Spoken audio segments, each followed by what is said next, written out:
Well,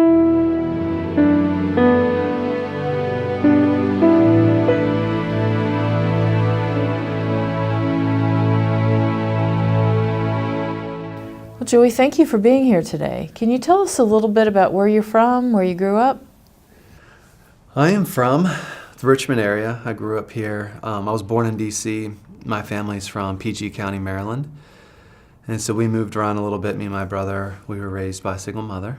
So we moved down here, I think, when I was about 7, 8, 9, somewhere in there. So I claim to be from Virginia, Richmond area.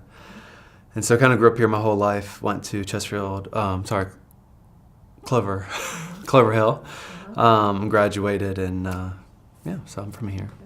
And what was your faith like as a small child? We went to church when I was little. We went to church some. We went to Catholic church, and we also went to a Methodist church, kind of bounced around a little bit. High school, very bad. I don't even remember having a good, sound faith life until I went in the military and started to actually, kind of ask those big questions like, what's my purpose? Why am I here? What's this Jesus all about? So, and things kind of changed then, going in the military and the years kind of after. So. And what drew you to the military? Because I had no faith life. I was doing things that I shouldn't have been doing, I wasn't a bad kid, just doing bad things, not focusing, not doing things that needed to get done, and not being responsible at all, like any other 16, 17-year-old, I imagine. So I wasn't ready for college, and I knew that at least, and so I was like, well, I want to go in the military, kind of all those little boy dreams, you want to be, the hero and the soldier, and so I kind of was like, all right, well, I'll try the military. So, and they paid for college afterwards, so that was a blessing. But really, mainly because I was kind of lost, I was a lost young lad, so. And so you joined the Marines, is that right? Yes, ma'am. And how did being in the Marines help you answer those questions? I think it answered some, definitely not all. But I think the Marines definitely gave me more discipline and kind of awakened something inside of me to be passionate and pursue the things that were in my heart. And also mainly the discipline, and then also that kind of drive just to keep going, push through the hard times, and when things get difficult physically, emotionally, spiritually, just kind of keep pushing through and know the Lord's got you. I think the Marines really helped me in that. Maybe at the time I didn't realize it, but now as I'm older I realize, wow, okay, I'm a lot stronger, not just physically, but spiritually, because of that kind of the characters that kind of helped instill. So if you look back on basic training, can you see where you were drawing on a strength that perhaps you didn't know that either you had or that existed? No, I think it's really more kind of like in that moment, you might not see it and realize it. It's really kind of reflecting back on things. It's like, wow, you were there, Lord, there and there and there and here and there. And maybe at the moment I didn't realize it. But I mean, it's like time and time again, he's, you think you're pushing through those difficult times. It's really he's carrying you through those difficult times. And in the moment you don't realize it sometimes. And then you kind of reflect back, and it's like, wow, thank you, Lord, for seeing me through that. Is there an example you can think of where the Lord really saw you through something tough? I would definitely say probably my second deployment was the hardest part about being in the military. In Iraq for about 9 months, 8 to 9 months, squad leader, about 12 guys underneath my leadership, 12 Marines and a corpsman. So, and it was a very, it was a difficult time, but at the same time, we had such great camaraderie, and we were with each other the whole time, and it was just something that I'll never forget, being there with my guys on the ground and kind of going through all that with them. And so, yeah, it was difficult, but kind of looking back on it, it's like, man, where did I get the strength to do that? Where did I get wisdom or leadership to do that? And it's only from him. And maybe I just wasn't realizing it in that moment, but when you look back on those things, it's just like, wow, can't but say thank you, over and over. So I definitely think my faith grew when I was in the military, and then afterwards, it started to, I started to fall off and fall away from the Lord in a lot of ways. And, it's kind of like that constant, struggle, I think, imagine a lot of men, women, we all go through it. I think one of my favorite sermons is Father Mike's, when he's talking about David and Bathsheba, and, you kind of see this other side of David that we don't, always like to focus on. And, we see him constantly kind of almost coming back and forth with the Lord and doing the right thing, doing the wrong thing, doing the right thing, doing the wrong thing. And it's almost his whole life is, but he has an amazing heart for the Lord. And I think that's kind of something the military kind of turned on from. During that time, I kind of started to have more of a heart for the Lord, even though I kind of was wrestling with him in the dark quite a bit, and avoiding him a lot, How did your faith help you when you were serving in Iraq and you had other people that you were responsible for? What was your prayer life like? How did you ask the Lord to help you in that role? I definitely think on that second deployment was when I was probably most, at least in my military career, most mature in my walk, like, spending time with the Lord, actually reading the Bible, and I think it definitely helped a lot in the way that I treated the guys that were underneath my command, the way I felt like responsible for them as brothers, not just as, comrades, and I really, I love them still to this day, every single one of them. And I think that's something that definitely that the Lord did in me, to kind of really say, it's not just about, being the Marine, it's about loving these guys, And I think that's something that was really, I'm just thankful for, that God kind of gave me in that moment to kind of see things a little bit differently than maybe I could have without him. Why were you drawn back to Iraq?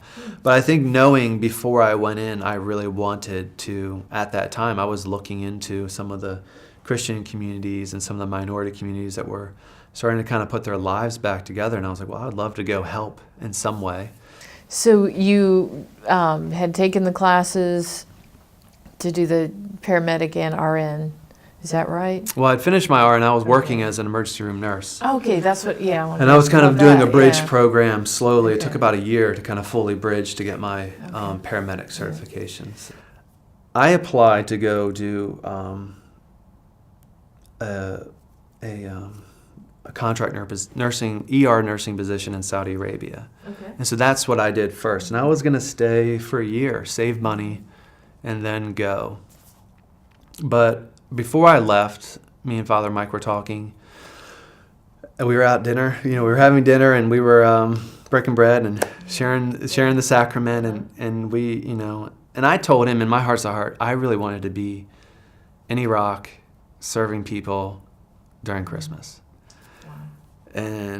And I remember, and we prayed about it right then and there that night at dinner, and and I went to Saudi Arabia, and still I had planned on staying, and I think I lasted about 3 months before I was like, I gotta go. I just gotta go. And so I was there from August till November, and I was in Iraq beginning of December. I went right from Saudi to Iraq. Wow. I didn't come home, and I didn't quite tell my parents and everybody that I was going to Iraq. So this is something that I regretfully at times kept from a lot of people, that I really, really had this burning passion to go back to Iraq, because I don't think it's something to be ashamed of. But there was something in me that was making me, I don't know what the word for it is, I guess something in me that was almost like making me feel like I should be somewhat ashamed, or I should feel like maybe this is wrong. Is there something wrong with me? Here's a Marine going back to a country that he served in during a wartime. But I'm certainly not the first. So I'm very blessed to realize how many of us have gone back. I understand you were able to find other military people Yeah. and join with them and do this work. So how did you, figure out where to go? When you were leaving Saudi Arabia, did you just go, or did you have like a plan? Was there a NGO that you worked with or anything?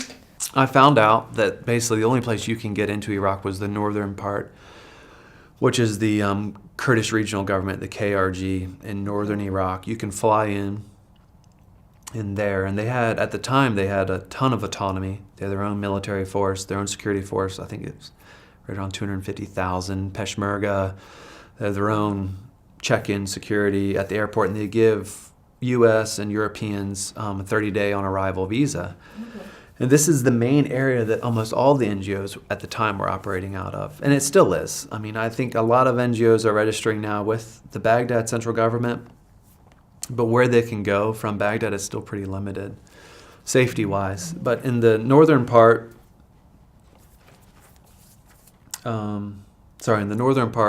it was safe, and I knew that I could fly in there. Okay. And what year is this? This is December. This is this time last year. Okay, So yeah, November 2016. Okay. So anyway, I was looking for people. I mean, I can't even think about how many people I reached out to that didn't reply. And and it's so I reached out. I finally was able to get in contact with a family living there, and they have a guest house, and they said, "Well, just come, and we'll find a place that maybe you can plug in at and start serving with." And that's what I did. So I just got on a plane and went. So you were there for Christmas. I was there for Christmas. And how was yeah. that?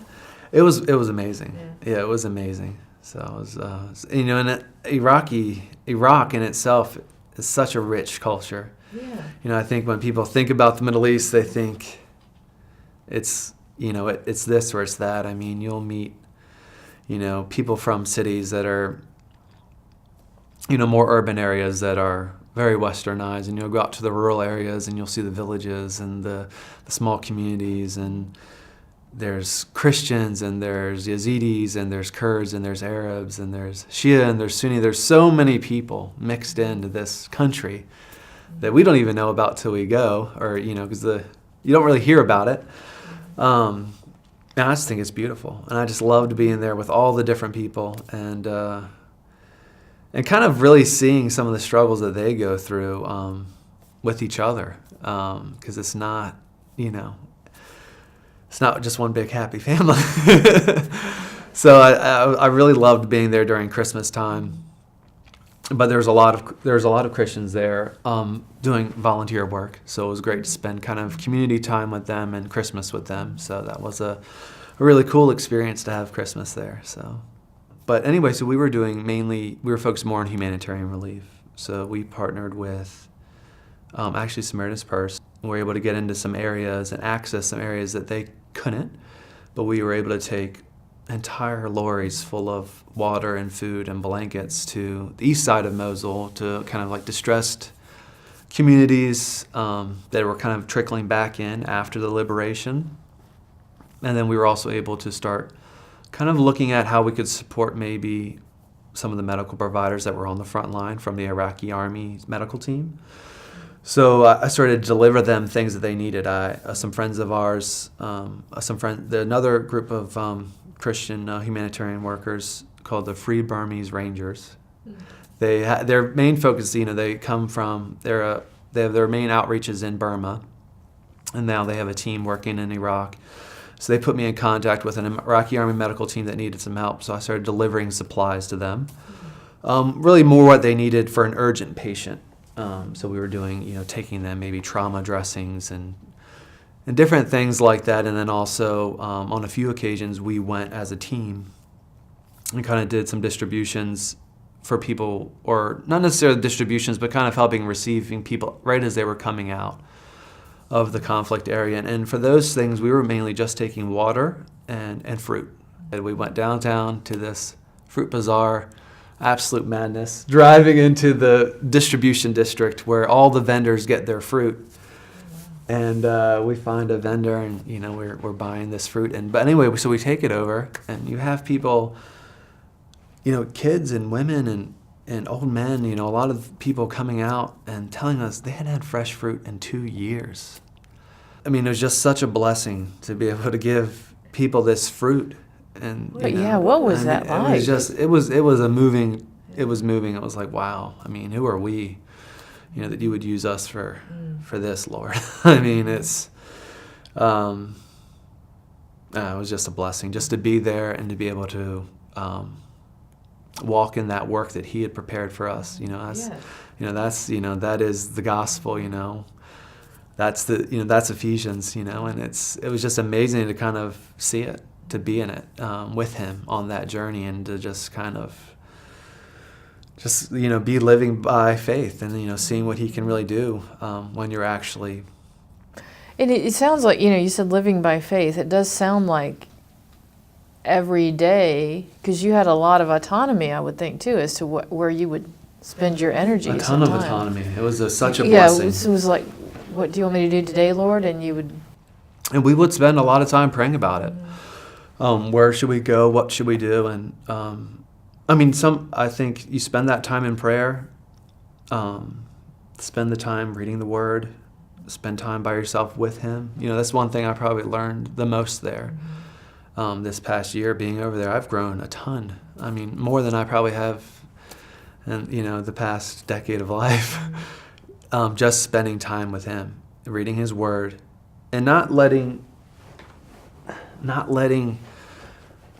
my thoughts guide the prayer. Reading His Word and letting Him guide prayer. And it's different. It's something that I really wouldn't trade. I mean, it's really a great gift that He gave me, and a lot of friends there, a few good friends there, kind of opened my eyes to, is really, let Him guide your prayer. And I think a lot of times we end up with this mindset where, we'll be reading the news, we'll be watching the news, and surely, the Lord's will align to our partisan geopolitical views, of course, and, that's just not the case. And I think, if you can turn it all off, open the Word, read something, let Him guide your prayer, and then just start acting on the passion He's put in you. Just start acting on it. Don't wait, don't hesitate. And spend time, be patient. But when it's time to go, go.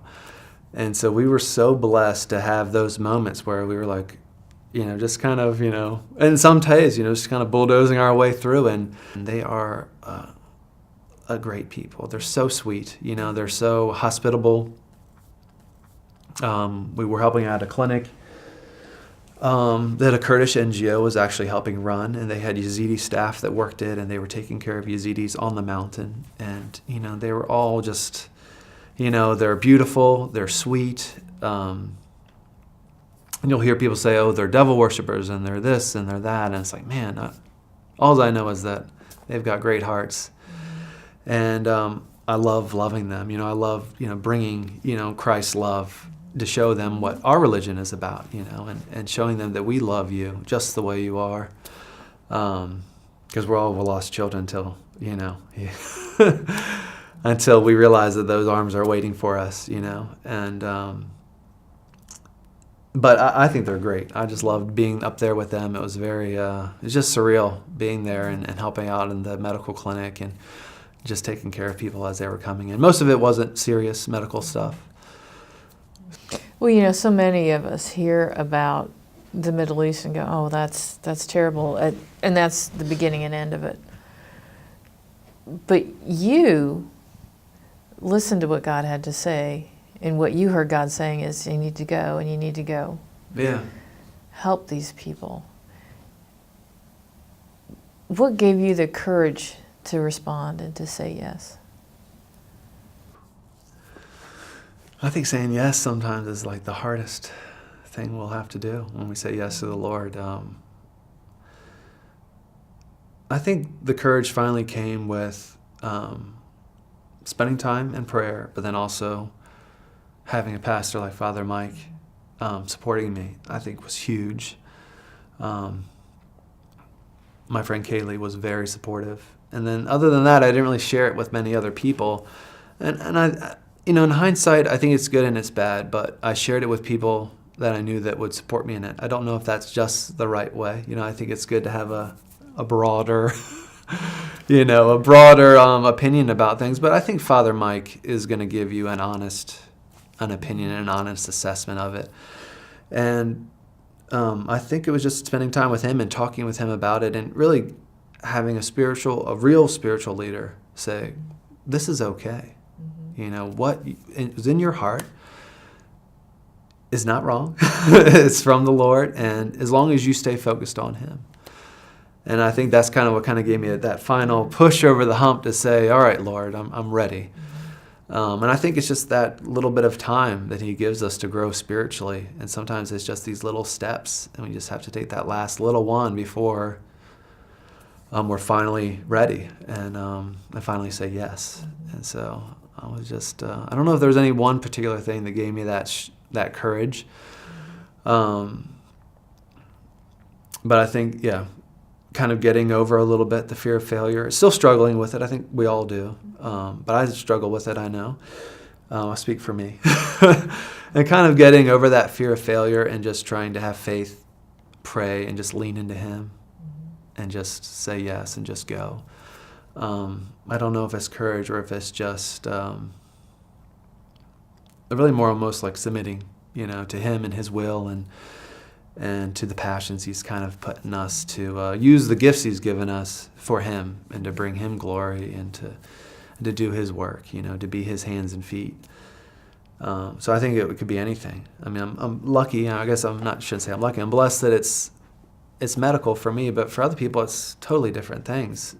The gifts that he's given us to do, and he's just waiting for us to turn them on for him, and it's kind of one of those things that we all have to realize, okay, how can I use this for you? And then, so did you live in small communities of other people who were serving?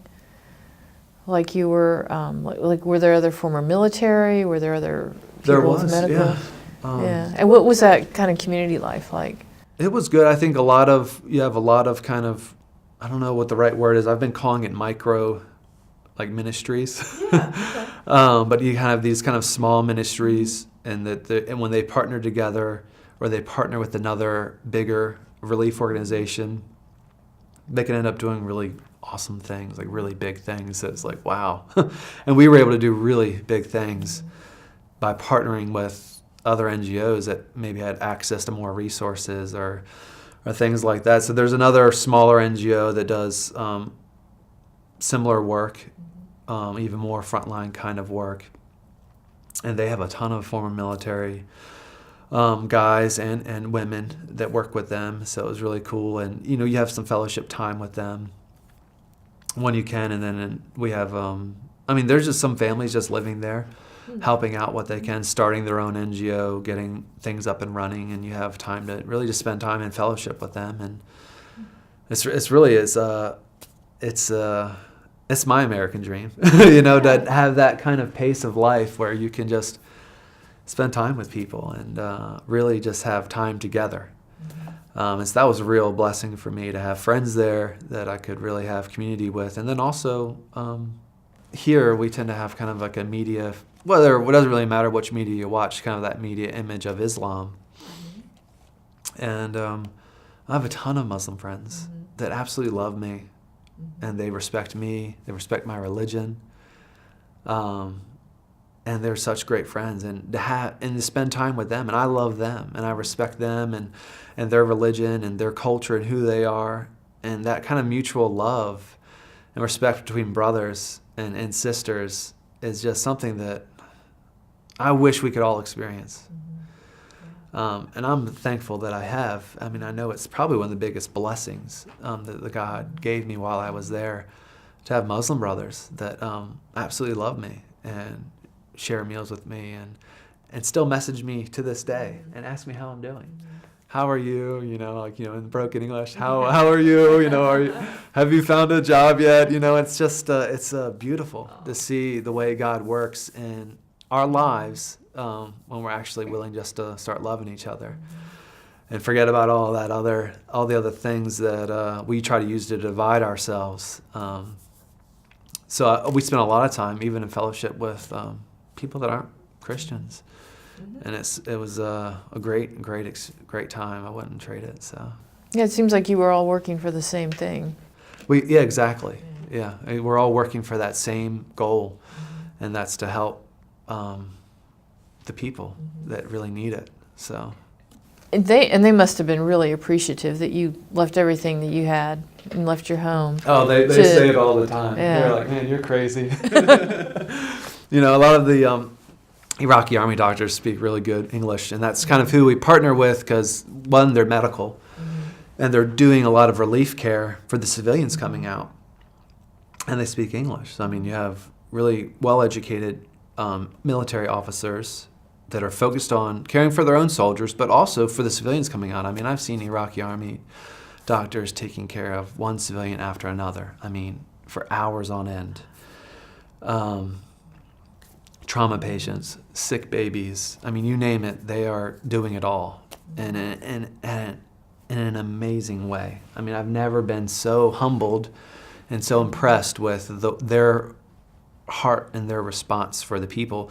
Because it could be argued a lot, you know, these are people that potentially supported ISIS, like you said, coming out of Mosul, and they're showing them nothing but love. And obviously, you know, the ones, they have names and they have lists and they're checking them and they're screening people, but by and large, the absolute majority of people are just coming out in waves. At that time, they were coming out in waves, and you know, there's the army waiting for them with food and medicine and water and medical providers caring for them, and it was just like, wow, this is beautiful. You know, that's just it was amazing. And so I loved working alongside them and seeing their hearts for their own people, and even themselves kind of struggling with, you know, we know these guys were, you know, okay with ISIS a few months ago, but now they're not. And it's like, so I think it's really cool to see them kind of like even almost already starting the reconciliation process. In that moment of liberation, it's like, wow, you know, they're not waiting, they're doing it now. I would say probably since like the Lebanese Civil War, Christians have been leaving at a really increased, probably unprecedented rate. I think. And is that accelerated, you think? It's definitely accelerated, and especially in Iraq, especially in Syria. And I see a lot of Christians not wanting to go back. There's a lot of Iraqis that don't want to be there and don't want to go back either, though. I think, you know, you'll meet a lot of Muslim Iraqis, you know, and they're Muslim, but, you know, they live in, you know, maybe they live in an urban area and they're like, I just want to be normal with my family and my kids and to feel safe. And so there's a lot of people leaving because they don't feel safe anymore. They don't feel like there's actual security in the country. So I think Christians feel this like almost all the minority groups, like the Yazidi people feel. They just don't want to go back, or they want to leave and find a way out. And so the Christian population has dramatically decreased in Iraq probably over the past, you know, decade, I guess. Significantly, probably. I don't know the numbers. I'm sure it's probably gone from somewhere like 11 or 12% Christians to maybe 4 or 5% Christians probably left in Iraq. So with your firsthand experience, what are you led to believe about the future of Christianity in the Middle East? I know there are families, like I have friends right now in some of the cities in Iraq rebuilding, in Karakosh, in Bartilla, Samaritan's Purses, they're helping people rebuild homes. So I mean, they're there. You know, I think there's a ton of people in general, I mean, I think throughout history that don't want to leave their homeland. And I think, you know, the ancient Christian people of Iraq will always be there until the Lord returns. You know, and, you know, people say, you know, are you a Republican or a Democrat, or you're conservative, or are you liberal, or are you this, or are you that? It's like, well, you know, the box I want to be in is I'm a follower of Jesus Christ. I want to be like him every day, more and more, and I'm not. So every day there's something for me to open that book and find that I can work on to be more like him. And one day I was going through just a rough week, and we had a team there it was just a difficult team. They were young, a little rude at times, and we had been on the ground now for maybe 3 or 4 months, kind of by ourselves, kind of every day, day in and day out, and this so we were set up. We unloaded everything we couldn't find a good distribution location, so we made the decision to actually unload all of it into a school courtyard.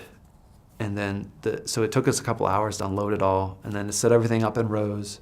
The people would be outside, and then they could come through the front doors, grab the goods, and go out the back doors of the school courtyard. And because of our experience, we knew that's how we wanted it, and how He wanted it, how the Lord wants these things to go, But, there is those times where people are saying, like, this is a waste of time. The other, people that are maybe just there for a week, they're like, oh, this is a waste of time. This is going to take so long. And, that kind of stuff. And, you have to kind of really kind of fight yourself to overcome it.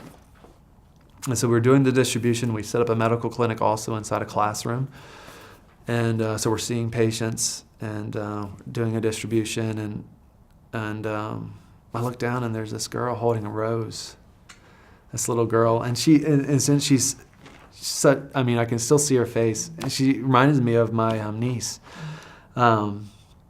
She's holding this rose with a straight face, and just like, this is for you. And I just really, it's one of those moments, probably one of those few moments in my life where I've really felt the Lord say, good job, keep going, keep doing what I called you to do the way I called you to do it. And man, I still to this day, when I think about that rose and that girl, I was like, wow, so moving for me, for him. Because, anybody can tell you good job, your parents, your friends, your colleagues, your pastor. But when the Lord tells you that He's proud of what you're doing and that you're doing it for Him and the way He wants you to do it, it's like, it changes everything. So that was probably just a real moment for me and Christ at that time, when it was like, wow, I needed it. I needed it, and He knew I needed to hear it from Him. Mm-hmm. But once you hear from Him, you realize how much more it matters to please Him than it does anybody else. So it was a huge moment for me and for Jesus and for the King, to know that I'm doing His work the way He wants it done. And keep going. Christianity is an Eastern religion. Jesus was a Jew that grew up in Egypt. So it's definitely a really great experience to be a Christian in the Middle East and see that our religion is Eastern. I think we're very blessed as a community to have such an amazing pastor and spiritual leader who really is able to bridge gaps for families, for communities, for the way he,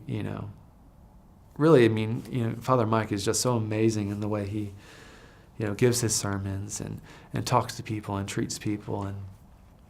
And we're very thankful for that. And I think as a community, as a church community, I hope that we can kind of rise up and start being those same ambassadors, in the church community and then in the community around us, and finding ways to kind of really match what Father Mike's,